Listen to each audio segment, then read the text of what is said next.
High, আবার চলে এসেছি নতুন একটা ভিডিও নিয়ে। আশা করব তোমরা সবাই অনেক ভালো আছো। তো আজকের ভিডিওর টপিক হলো ওয়েস্ট জিনিস দিয়ে কিছু বেস্ট জিনিস বানানো, আর তার সাথে আমার গার্ডেনিং তো রয়েইছে। তো চলো ভিডিও শুরু করা যাক। প্রথমেই দেখো আমি পুরনো একটা বক্স নিয়ে নিয়েছি আর তার মধ্যে করে নিয়েছি একটা গোল। এবার সেই গোল ওয়াইজ এটাকে ভালো করে কেটে নিলাম। এরপর পুরো গোলটাকে মাস্কিং টেপ দিয়ে আটকে নিচ্ছিলাম, কিন্তু কি জানি কেন গোলটা ঠিকভাবে আটকাতেই পারছিলাম না। তোমরাও দেখেই বুঝতেই পারছো যে কেমন একটা হয়ে গেছে, কিন্তু ফিনিশিং করার পর এত প্রবলেমটা কিন্তু বোঝা যাবে না। এরপর আমি এখানে অয়েল পেন্ট করছি, তোমরা চাইলে অ্যাক্রিলিক কালারও করতে পারো, আর অ্যাক্রিলিক কালার কিন্তু তাড়াতাড়ি শুকিয়ে যায়। পুরো কালার হয়ে যাওয়ার পর আমি এর মধ্যে আরও কয়েকটা গোল করে নিচ্ছি। এরপর দেখো আগের বছরের পুরনো কিছু প্রদীপ নিয়ে নিয়েছি, তবে তোমরা চাইলে নতুন প্রদীপও ব্যবহার করতে পারো, তবে আমি এগুলো রেখে দিয়েছিলাম কিছু হ্যাক্স করার জন্য। এরপর ভালো করে প্রদীপগুলো ধুয়ে নিচ্ছি যাতে আগের বছরের তেল কালি না লেগে থাকে। ধুয়ে নেওয়ার পর প্রায় একদিন রেখে দিয়েছিলাম যাতে এগুলো ভালো করে শুকাতে পারে। এরপর রং করার জন্য আমি এখানে অয়েল পেন্ট ব্যবহার করছি। সবসময় সবার হাতের কাছে তুলি না থাকলেও ঘরে সবার এই বার্ডসগুলো তো অবশ্যই থাকে, তোমরা চাইলে এগুলো দিয়ে সহজেই রং করে নিতে পারবে। প্রথম রং করার পর আমি এটাকে ভালো করে রোদে শুকিয়ে নিয়েছি, আর অয়েল পেন্ট শুকাতে তো এমনিতেই সময় লাগে। এরপর দেখো আমি এখানে অ্যাক্রিলিক কালার ইউজ করছি এই প্রদীপের বর্ডারটা করার জন্য। আর তোমাদেরকে তো আগেই বলেছি, যাদের কাছে তুলি নেই তারা বার্ডস দিয়ে কিন্তু সহজেই কালার করতে পারো। এইবার এই রঙগুলোকে ভালো করে শুকিয়ে নিয়ে আমি 3D কালার দিয়ে অল্প কিছু ডিজাইন করার চেষ্টা করেছি, আর গোল জায়গাটায় প্রদীপগুলো পরপর রেখে সাজিয়ে নিয়েছি। নেক্সট দেখো আমি এখানে বানাচ্ছি ইভেল আই। এটা আমি কিন্তু নিউজ পেপার দিয়ে বানিয়েছি। নিউজ পেপারকে রোল্ড করে তারপর রাউন্ড শেপ দিয়ে এই জিনিসটা তৈরি করা। এখন প্রায় সবার ঘরেই এই ইভেল আই জিনিসটা দেখা যায়, তাই ভাবলাম আমিও একটা বানিয়ে নিই। বানানোর পর একদম সবথেকে প্রথমে এটাকে হোয়াইট কালার করে নিয়েছি। এরপর একদম উপরের দিকের বর্ডারটাই করে নিচ্ছি ব্ল্যাক কালার। আমার কাছে যেহেতু স্কাই কালারটা ছিল না, তাই হোয়াইট কালার আর ব্লু কালারকে মিক্স করে এই স্কাই কালারটা করার চেষ্টা করেছি। এবার এটা হ্যাঙ্গিং করার পালা। তো আমার একটা জামায় পুরনো এই লেসটা লাগানো ছিল, সেটা দিয়েই কিন্তু আমি এটা হ্যাঙ্গিং করছি।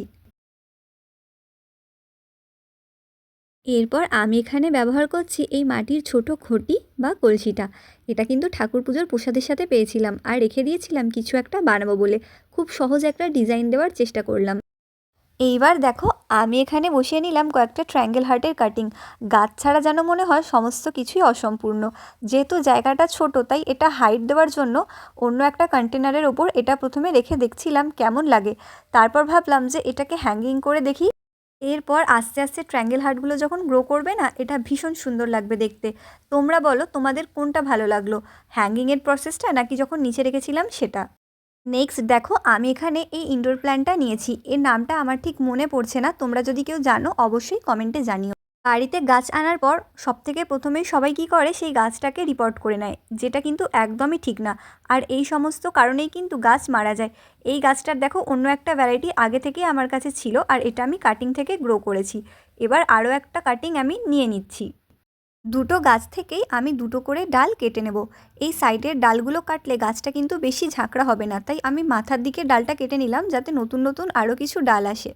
আরও একটা কথা, অনেকেই কিন্তু গাছ আনার পর এই প্লাস্টিকের গ্রো ব্যাগগুলো ফেলে দেয়। তোমরা চাইলে এগুলো রেখে দিতে পারো, এগুলোতে সহজেই অন্য কোনো গাছের কাটিং তৈরি করতে পারবে। যেমন আমি এখানে এই জবা গাছের কাটিংগুলো কিন্তু এরকম গ্রো ব্যাগেই তৈরি করেছি। গ্রো ব্যাগে গাছের কাটিং বসালে গাছের গোড়ায় জল জমার কিন্তু কোনোই সম্ভাবনা থাকে না। এবার দেখো আমি আর একটা জায়গায় নিয়ে নিয়েছি কিছুটা জল, আর কাটিংগুলো এই জলেই রেখে দেবো। কিছুদিন রাখার পর ঠিক শিকড় চলে আসবে, তারপর আমি এগুলোকে মাটিতে বসাবো। তবে গাছের ডাল কাটা মাত্রই কখনো কিন্তু জলে বসাবে না, এতে গাছের কষ বা আঠাটা জলের মধ্যে মিশে যায়। তাই ডালটাকে প্রথমে 15 থেকে 20 মিনিট শুকাবে, তারপরেই জলে রাখবে। আগে ট্রান্সপারেন্ট জায়গাটা দেখতে কিছুটা বাজে লাগছিল, তাই আমি একটা পটের মধ্যে এটাকে রেখে হাইড করে দিচ্ছি। নার্সারি থেকে বা দোকান থেকে গাছ কিনে কখনোই কিন্তু গাছগুলো সঙ্গে সঙ্গে বসাতে নেই। প্রায় 10 থেকে 12 দিন পর সেই গাছগুলো বসাতে হয়। আর যতদিন না তোমরা সেই গাছগুলোকে কোনো জায়গায় বসাচ্ছ, গ্রো ব্যাগে থাকা অবস্থায় পট ইন পট করে কিন্তু এভাবে সাজিয়ে রাখতে পারো। এবার আমি এখানে গাছগুলো সাজানোর সময় দেখছি যে এই ছোট গাছটার হাইটটা এতটাই কম যে পুরো গাছটাই কিন্তু এই কন্টেনারের ভিতর ঢুকে যাচ্ছে। এর জন্য আমি এখানে কিছু কার্ডবোর্ড দিচ্ছি, তোমরা চাইলে থার্মোকল বা কাপড় কিছু দিয়ে হাইটটাকে উঁচু করতে পারো। এর মধ্যে যদি কোনো আইডিয়া ভালো লেগে থাকে তোমরা অবশ্যই কমেন্টে জানিও।